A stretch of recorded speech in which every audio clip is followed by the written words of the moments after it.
Hey, this is Dustin with On Tilt Auto. This is video number 2 of buying your first race car, starting out with a race car, where we go to the dealer-only auction, and I have my brother-in-law Eric with me, and we're going to show you guys vehicles that we find there that would make a good beginner race car. We actually find some that are not beginners, but really cool cars. So stay tuned for that. We're also going to tell you what they sell for, what the prices are of these cars. So it's a really cool video. This one's better than the first one, but if you didn't see the first video, best off starting there. If you could go back and find that one, they should be tied together. But you know, finding your first race car. So let's get started. We'll just patch right in at the auction where we began. And this is the second auction we went to.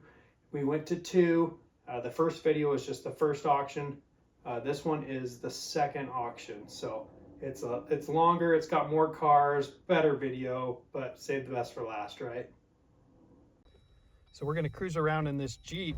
It's not very often that you find one with a stick shift, but the battery's dead. Oh, that's typical. But this is kind of cool. Oh, it went. You just got to push and hold the button.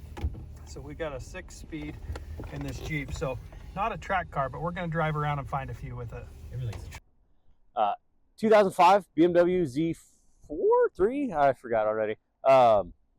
BMW makes great track cars. Potential downside of this one is it's convertible. A lot of sanctioning bodies don't allow convertibles unless they have aftermarket rollover protection because of the potential failure of what they call the broomstick test, which is if you're in your car with the top down and your helmet on, and you put a broomstick from the windshield line to the factory rollover protection, if your helmet sticks up above that broomstick by any quantity, you fail. Because if the car did roll over, your head would make contact before the car did. So I don't recall on the BMWs if they are okay from the factory or with the factory rollover protection, but that is one thing to think about when you're looking at convertibles. So we've determined I would fail the broomstick test even without a helmet on. I'm hitting my head on this. This is the smallest one we've been in so far. So convertible, maybe not the greatest for a track car. This one does have an automatic, but it's a BMW, and this is low miles. What does this have on it? It's 83,000. 83,000 miles on it for 2005. So it could be good. It has a little dog smell in it. Wouldn't think somebody would be packing their dog around in one of these, but hey, man's best friend's got to go somewhere. So anyway, this is another option for you. We are at the other auction now.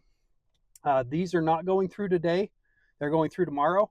So end of the video, I'm going to tell you what they went for. If we did pick one up, I'll let you know as well, but at least we'll give you an update and let you know kind of what these sold for. So this one definitely feels crunch, so not really loving this. So all right, let's find some more. Yep, this would be a good car for somebody small, not so much for somebody over the 6-foot mark. Yeah, that's a little limiting. 2016 Ford Focus RS. I had one of these that was salvaged. They are fun cars. Never put mine on the track, but talking with other people, they do make fun and enjoyable track cars. They're pretty capable from the factory. This one, someone has put some mud flaps, little duckbill on the rear wing, and much wider tires and wheels, and they even have done a lot of rubbing. You can see remnants of tires that have made contact. So this one has been lowered a bit. Not great when your tire runs into your body. It does a lot of not fun things. But otherwise, these can make fun just street cars, fun track cars. All right, we're in the Ford. What is this Ford? Focus RS. Focus RS, and we just started it up. And what are you hearing? Sounds like a Subaru. It's got a bad misfire. Does sound like these seats though. They are just hugging me. It's actually really, really comfortable. I'm impressed with how comfortable these seats are. All right, something to note. Back seat. You can bring your wife and kids to the track with you. You know, assuming she's willing to go. Most of them have enough common sense to probably not want to hang out there all day, but some of them actually do love that stuff. So if you have one of those, good on you. So anyway, but yeah, cool car, but it's probably going to sell for a lot less with that misfire, I'd imagine. Yeah, probably going to be expensive to fix. Yeah, probably. So It could be something as cheap as spark plugs, isn't it? Probably not. It has that possibility to be spark plugs of the coil packs. I think this one is a repo, so that's probably why it's here. So somebody probably did something, didn't know how to fix it. So yeah, these ones also did have head gasket issues. So if you are looking at a Ford Focus RS, check that VIN, verify the recall has been done. If it hasn't, get it done. Okay. 2018 Kia Stinger. These cars are neat. This one is all-wheel drive and automatic. Not really a great starter track car in my eyes, but this one is missing a door handle and it's got a lot of other rough spots to it, so it might sell for cheap, but my guess is it's not going to sell cheap.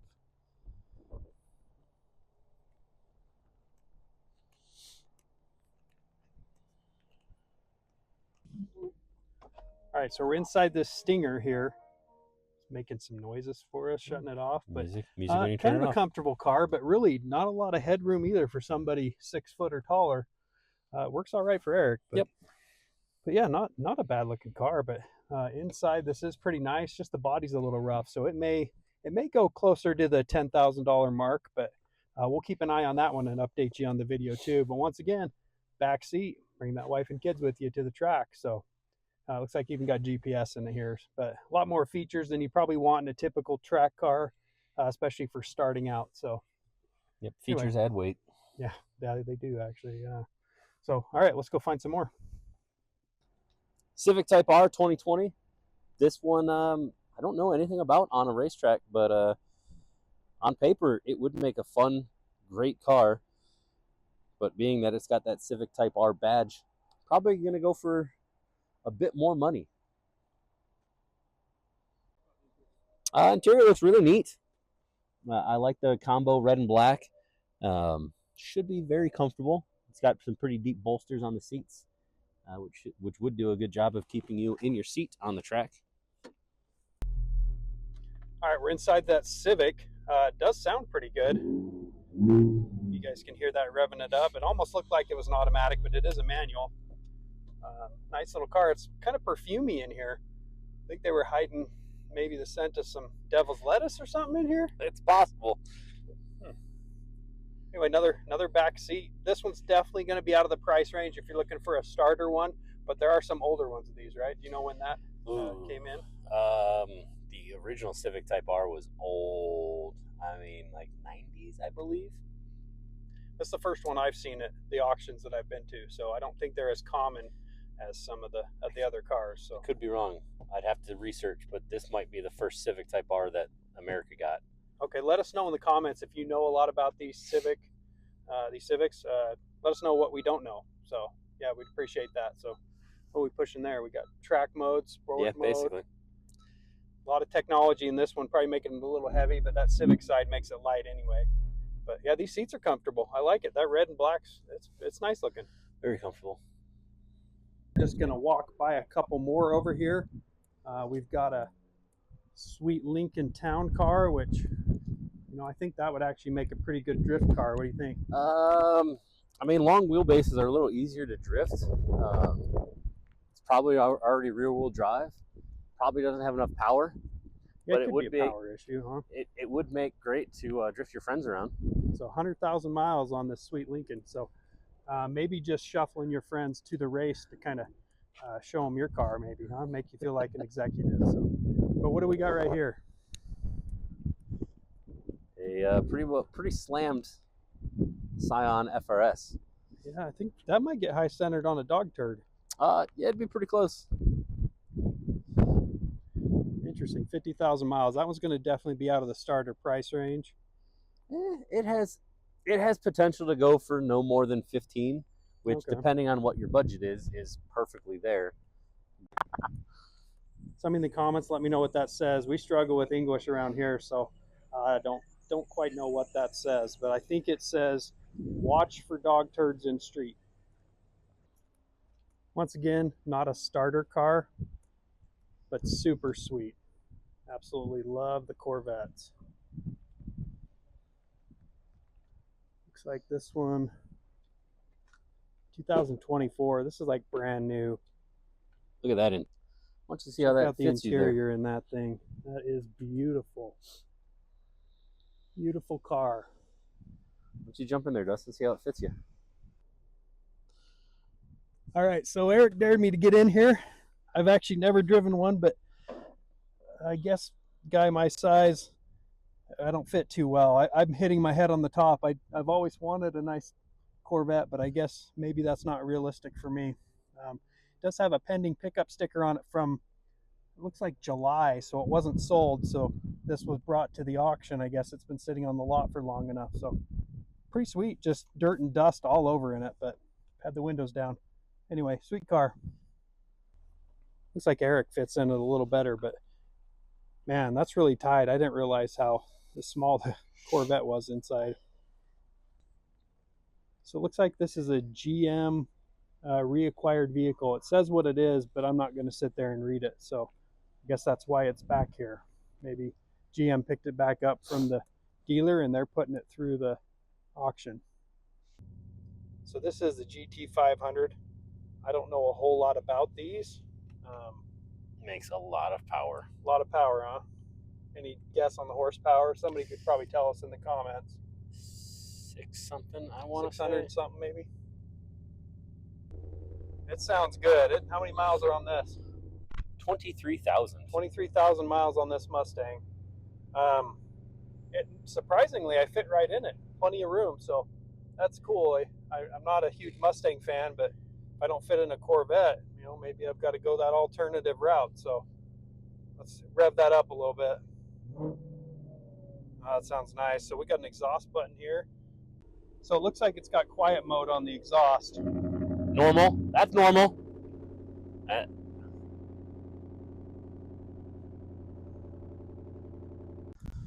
So super nice for a Ford there. Don't tell anybody I said that, okay?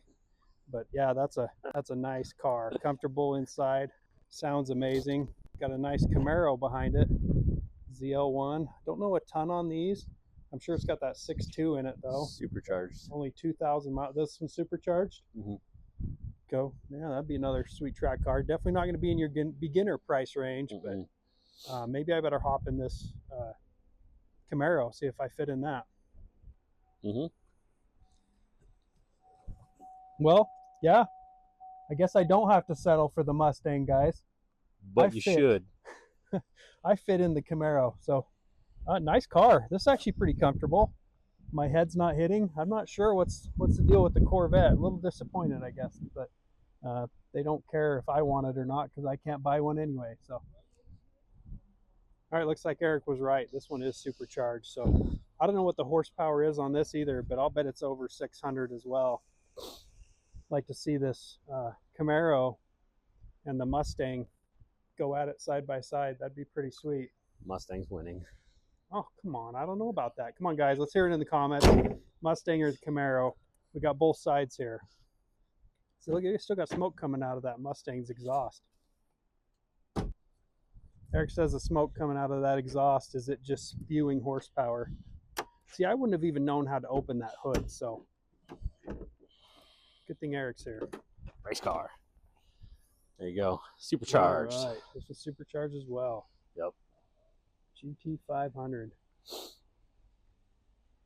Hand built. Nice looking car. Once again, don't tell anybody I said that. There's the Jeep we cruised around in. It actually was pretty nice. Heated seats in it and everything. 50,000 miles. Estimate on value on that from the MMR is around $22,000, but pretty nice outfit. So those have come down in price a lot because Stellantis is not selling the new ones, so they're coming down in price as well. As you can tell, they've cleaned it under the hood, so you probably wouldn't know if there was an oil leak or not, but man, it looks good. It's only got 50,000 miles on it. Another Jeep right next to it. It's got these sweet zombie guts that have colored the paint, so that's adding some value. So good on you guys. Let's think about that before we do stuff like that. So Porsches, Eric's just saying, nah, not really looking at those guys. Well, so Porsches make phenomenal track cars, but they are very, very far from the beginner category. So definitely not the beginning category there. So it looks like Eric found another Civic over here. What's this one? Just a Civic. Just an SI. My guess, or my just a guess. Civic. Anyway, looks like this is the last one we're going to check out today. Automatic. Next Ooh. clip, we'll open up the door. Check out the light show in the door sill. Is the dude over there? you know, it's green. I don't know that it's lighting up for me. Oh. Oh, it's a little brighter. Yeah, It it's changes. changing. When I opened the door, it went woo, woo. Anyway, we got some spoiler action here to keep this thing on the ground. Spoilers on spoilers. Good stuff. Once again, let me know what that says. I'm going with Civic. Think it's Civic? It could Maybe. be. Anyway, kind of a neat little car. But yeah, that's it for the cars here. The next day. All right, so we got done with the auction. I've got some results for you. I've got Eric here with me. Some of these results he doesn't know. I didn't share all of them with him. We didn't buy anything from the auction, so the ones that we were looking at weren't really in the price that we wanted. But we'll go through and show you these results. We have the Camaro and the Shelby Mustang on here as well. I've got their results from the auction, what happened with them. So pretty interesting information. So all right, so let's go ahead and pull these up here. I've got them on a paper I wrote down just so we could kind of go over those. Okay, so the next auction, we started off in our Jeep that we were driving around in it, but the first vehicle we looked at was that 2005 BMW. Yeah, the Z4, I think it was. Yeah, so I think that one was a convertible, wasn't it? Yes. Yeah. So that one did not sell, but the MMR, the Manheim Market Report, was $4,500 on that one. So it should be right in that range, $3,000 to $5,000. So pretty cheap car, and it wasn't a bad car. No, it was used. It was well used. Yeah. And like we were talking when we were sitting in the car, the problem with convertibles for a track car is you have to pass what they call the broomstick test, which you as the driver sitting in the car in your racing position with your helmet on, if they put a broomstick over the windshield to the factory rollover protection, if any part of that broom makes contact with your helmet, it fails. Because if the car did roll over, now all of a sudden your head is making contact with the roadway. And so a lot of times, most convertible cars have to have some kind of aftermarket roll bar installed in order to make sure that they would pass which the means that broomstick test. top's not going to close over that roll bar. Exactly. And Yeah. so you get to that point and you're either bolting it in and out every time you want to go to the track, or you just remove the convertible top. And so it can be a huge hassle. So if you want a convertible, because you can find them for cheap, you really got to do your research with where you plan on racing it at, tracking it at, what the group is, and what their rules are. Because I want to say Miatas, I could be wrong, but I think Miatas are generally okay with their factory rollover protection, again, as long as you can pass the broomstick test. And I am 7 inches shorter than Dustin here, so it's a lot easier for me to pass that broomstick test than it is for him. So that's all things that need to be taken into account. Yeah, for sure. But otherwise, that price would have been a good price. Okay. Yeah, and it'll be up for auction again next week, so maybe we'll keep an eye on it again. If you guys like these videos and kind of letting us tell you what these sold for and stuff, let us know in the comments. All right, so moving on, we're going to, looks like the 2016 Ford Focus RS. The white one. That was that white one. Now that was the one with the misfire. That's right. Yep. That misfire in the engine. So this one surprised me. It did sell, and it sold for $14,750 with a misfire. So because that one, was that a repo? I don't remember on whether that was a repo or not. Because I owned one of those same year. Mine had a salvage title, and that's what I paid for it. But it mechanically, it would have been newer then too. Mechanically was all sound. It had the head gasket recall done, and like I had mentioned earlier, they have had a recall on the head gasket for a lot of them. So it's possible that hadn't been done. And if that hasn't been done, there's potential that it can get fixed for free.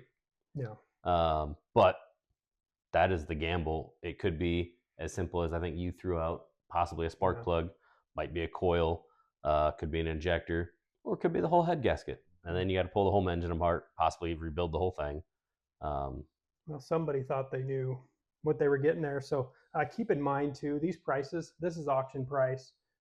There's still going to be some fees on top of that. They're going to charge you a fee just for buying it there, and then a fee that the auction takes for selling it to you. So that can be anywhere from $3,000 to $1,000, kind of in that range. The cheaper cars are obviously less, but don't they also add a percentage on that? So if you bought a more expensive car, the fees get higher? It does, but they kind of cap out on these. Okay. So most expensive we bought in the 20,000 range was about $600 fee, somewhere in there. That's not too bad. Yeah, it's not like some of them where it is a percentage. So, okay, and then we're looking at that Kia Stinger. That was the one that was pretty nice. That was a 2018 Kia Stinger. That one has an MMR. I was surprised. It's only $8,300.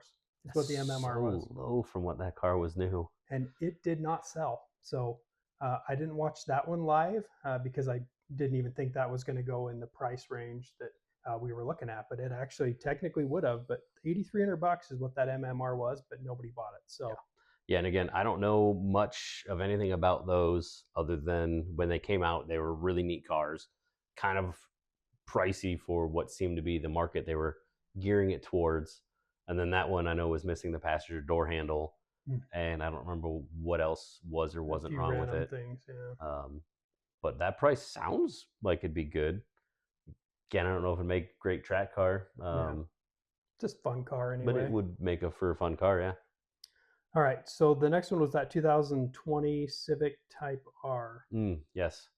And I looked for that one, and I could not see any results in the auction, so it looks like it either didn't run through or it had no bids on it at all, and they just are putting it in next week. So that one didn't sell. So. And that one, I think, was also a repo? Yeah. So that one didn't seem to have anything wrong with it other than it was missing the shift knob. That was the only thing I could see on it. Yeah.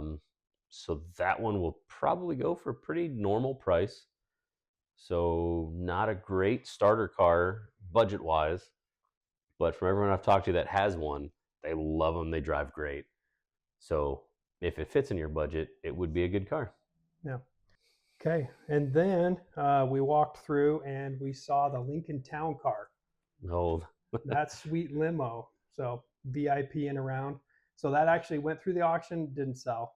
Nobody was after the Lincoln. Oh, so man. 100,000 miles on the Lincoln. And I think I looked it up, had a 4.6 liter V8, I believe. Probably so standard probably size, pretty underpowered for how big that was. Yeah. So my drift car reality was smashed by that. So did they have an MMR listed on that?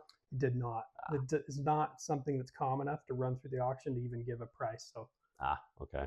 But yeah. So you get it for cheap. Yeah, probably. Next one we saw was a 16 Scion FRS. Somebody in the comments is going to let us know what all them crisscross letters were. I want to correct you on what they call the writing, but I cannot remember. Well, somebody will let us know. Yeah. That one did sell, and that sold for $12,000. So a little over maybe the 10,000 threshold, but pretty nice looking car. That can be an average price for a clean title, good condition one. And we didn't open that one up, so I don't know what the overall condition was, but that one was way too low in my opinion. Because if your car's that low, you can't drive over bumps. Oh yes, and that was the dog turd one. Yes, it was.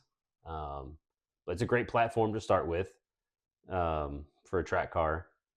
That one specifically, you'd want to raise it up at least a little bit. Just so you can have more range and motion in your suspension. That makes sense. So, okay, so then we moved over and we saw the 2024, I believe it was, Corvette. Yeah, the white Stingray. I think it was a Stingray. Yeah, I think it was. That's the one that I did not fit in. So I learned a valuable lesson that you can't do a midlife crisis for a Corvette. I can't. I'm going to have to pick something else. Mustang. So, yeah, so that brings us to our feature.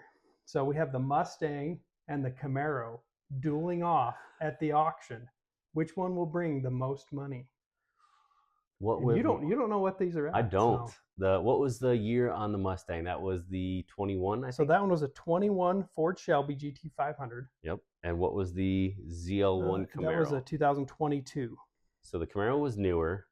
Yeah, 1 year newer. I think it had less miles. It had a I lot less don't miles. remember what MSRP is, but because I like the Mustang more, I think that one sold for more. Okay, so I'm just gonna disguise my voice here real quick.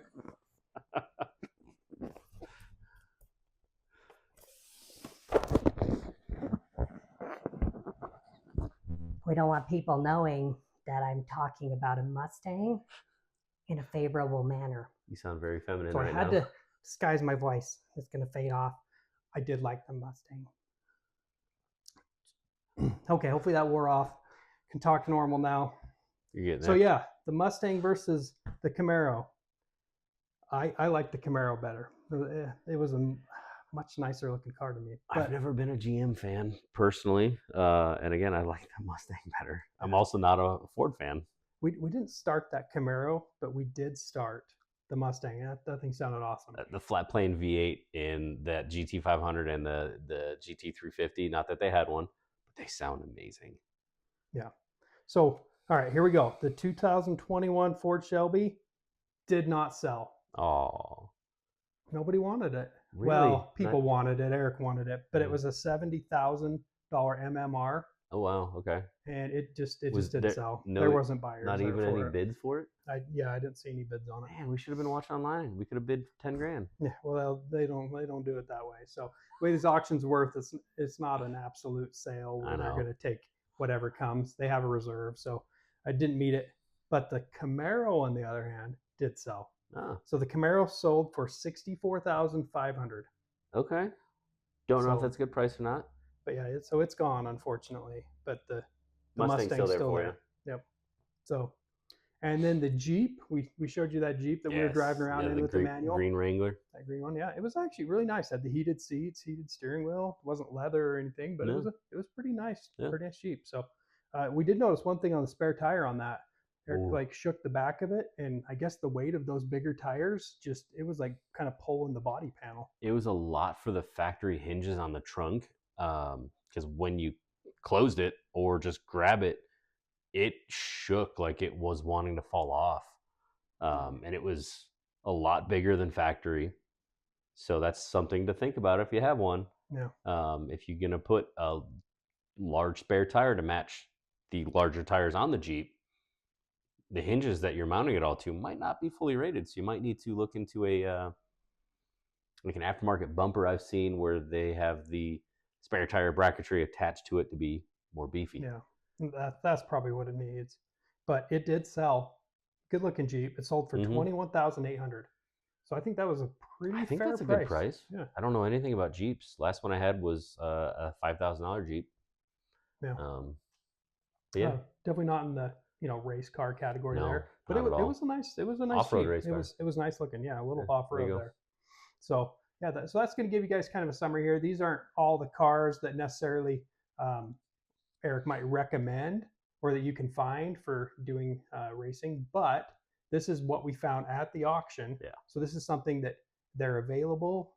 They're pretty inexpensive, and we're going to keep seeing more of these because these repos, as we saw there's so many repos. They just keep coming. So the Mhm. auction's getting filled with them. That's kind of the majority of what we saw. Thank you guys for watching. Like and subscribe. We appreciate all of your comments. Once again, Eric's channel is linked in the description. You can reach out and send him comments too if you have any questions on any advice. He'd probably be happy to give that to you. So